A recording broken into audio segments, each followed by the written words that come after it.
இன்றே டவுன்லோட் செய்து உங்கள் ஃபேவரட் ஷோக்களை என்ஜாய் பண்ணுங்க. என்ன ரகுராம், உனக்கு இப்படி ஒரு நிலைமை வரும்னு எதிர்பார்க்கவே இல்லைல்ல? உனக்கு இப்போ நேரம் சரியில்லைன்னு நினைக்கிறேன். ஆனா இது இதோட முடிஞ்சு போக போறது இல்ல. தண்டனை கிடைச்சு காலத்துக்கும் ஜெயிலே இருக்கணும். ஏய், யார்கிட்ட என்ன பேசிட்டு இருக்க? நீ நினைக்கிற மாதிரிலாம் எங்களுக்கு எதுவும் ஆகாது. எங்க மாமா யாருக்கும் ஒரு சின்ன துரோகம் கூட நினைச்சது கிடையாது. அவர் எல்லாருக்கும் நல்லதுதான் பண்ணியிருக்காரு.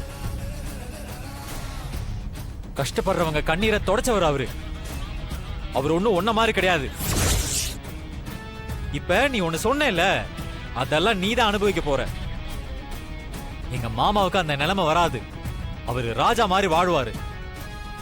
இது ஒரு சின்ன சர்க்கிள் தான். இது எல்லாத்தையும் முறியடிச்சு சீக்கிரமா வெளியில வந்துருவோம்.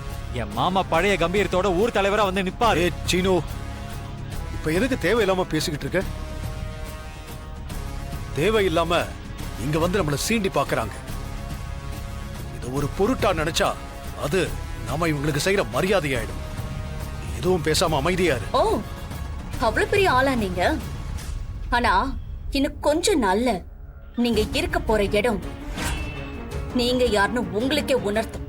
அத நாங்களும் பார்க்க தானே போறோம்.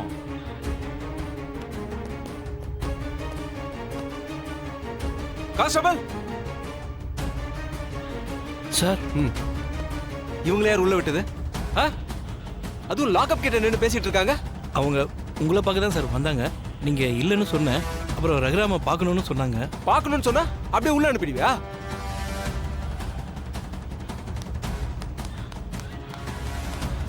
சார், நான் உங்களை பார்க்கறதுக்கு தான் வந்தேன். நீங்க எதுக்காக என்ன பார்க்கணும்? அந்த ரகுராம் கொலையை தற்கொலைன்னு டைவர்ட் பண்ணி தப்பிக்கிறதுக்காக டாக்டருக்கும் இன்ஸ்பெக்டருக்கும் லஞ்சம் கொடுத்திருக்காரு. இந்த விஷயத்தை நீங்க சீரியஸா எடுத்துக்கணும். இவர் சாருவை கொன்னுட்டு லஞ்சம் கொடுத்து தப்பிக்க பாக்குறாரு. எனக்கு பாடம் எடுக்க வந்திருக்கீங்களா? இல்ல சார், நீங்க தான் கோர்ட்ல ஏஐ வீடியோ கொடுத்திருக்கீங்களே, அது கண்டிப்பா நிஜமா தான் இருக்கும். அப்படிங்களா? Thanks for your advice. இப்போ நீங்க கிளம்புறீங்களா?